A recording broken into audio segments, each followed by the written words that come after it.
isang bata na taga-probinsya, lumaki sa hirap at sa bukid ni wala man lang alkansya. Di nakukonsyensya ang mga kabataan sa syudad na katira. Binigay na ang lahat, naghanap pa ng iba. Edukasyon binigay, pag-aaral ay sablay. Gumagamit ng modernong kasangkapan para di na mahirapan. Pag-aaral dapat ang tinututukan. Isang malaking kalokohan pag uwi sa bahay, di diretso sa computer. Sasabihin sa magulang, papa-research daw ni teacher. Nabaliw pala sa Instagram, sa Facebook at sa Twitter. Hindi pala important matter. Habang ako'y nandito nagtitiis, ang mahal ng ballpen gamit ko ay lapis. Paghirap ko ay labis-labis, pero okay lang ako'y magtitiis. Binabasa ko ang aking lumang diksyonaryo, punit-punit na minana ko sa aking lolo. Mga letra ay malabo, at sa mga gabi na kayo ay masaya. Sa ilalim ng liwanag ng inyong mga bumbilya, ako'y nagkandara pa at nangangapa sa liwanag na bigay ng aking lumang lampara. Sana'y inyong malaman, sigaw ng puso ko'y pakinggan. Ito ang aking panawagan. Huwag sana nating abusuhin ang katutak na biyaya na ating tinatamasa, at lagi nating isipin ang sangkaterbang kababayan na kunti na lang matanggalan na ng pag-asa. Umpisahang ituwid ang mali, mga puso'y gawin ng maputi. Ito ay simbolo ng tunay na. Sana'y inyong malaman ang sigaw ng puso ko'y pakinggan, at ito ang aming panawagan. Pagbabago. Alas 4 na, kailangan kong gumising ng maaga. Maghahanap ako ng kahoy para may panggatong. Pagkatapos magluluto pa yung isa kong kapatid, ando nagpapastol ng kalabaw. Magdidilig ng mga gulay para maibenta pa. Baon naming dalawa, yung nakakatanda kong kapatid hindi na nakapag-aral sapagkat wala kaming pera. Ramdam ko ang krisis, parang mayroong gyera.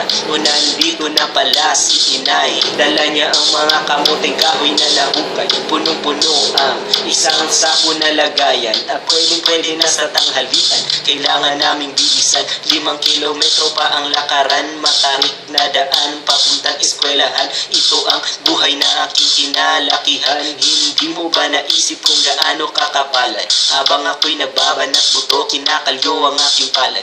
Halos hindi ka na lumakad, hatid sundo papuntang paaralan. Ang laki na ng baon ng sarapan ng ulam. Ang ganda ng buhay na ganyan, di pa rin masiyahan. Nagsasawa ka na ba?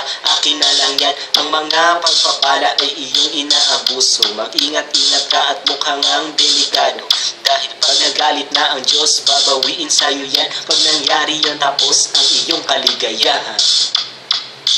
Huwag sana nating abusuhin ang sangkatutak na biyaya na ating tinatamasa, at lagi nating isipin ang sangkaterbang kababayan na kunti na lang matanggalan na ng pag-asa. Umpisahang ituwid ang mali, mga puso'y gawin ng maputi. Ito ay simbolo ng tunay na. Sana'y inyong malaman ang sigaw ng puso ko'y pakinggan, at ito ang aking panawagan. Pagbabago. Pagdating mo galing sa paaralan, ihahagis na ang gamit at wala ka nang pakialam. Titingnan, bubuksan na ang ref, wow, ang dami pang laman. Spaghetti, macaroni, pili ka kahit saan mo ka. Cake, chocolates, kain ka kahit ilan. Hindi mo na malayang, hindi mo pa nabati ang iyong mga magulang. Nakalimutan mo na yata ang gumalang. Atensyon mo sa kanila ay madala. Bigla kang aalis ng bahay nang hindi nagpapaalam.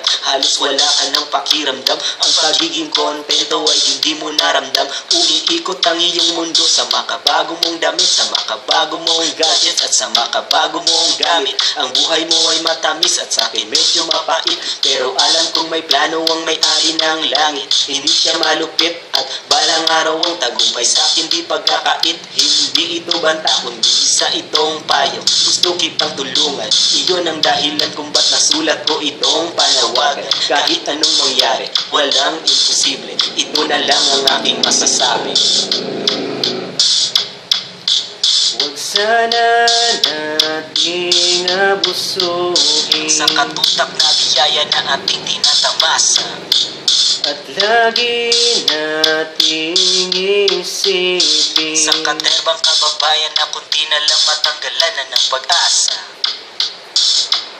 Umpisahang ituwid ang mali, mga puso'y gawin ng maputi. Ito ay simbolo ng tunay na Sana'y inyong malaman ang sigaw ng puso ko'y pakinggan at ito ang aking panawagan. Pagbabago.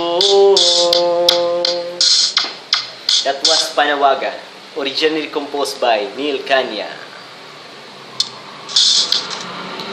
Yeah, that was an original composition. My inspirations are those students that are poor in the provinces. Thank you.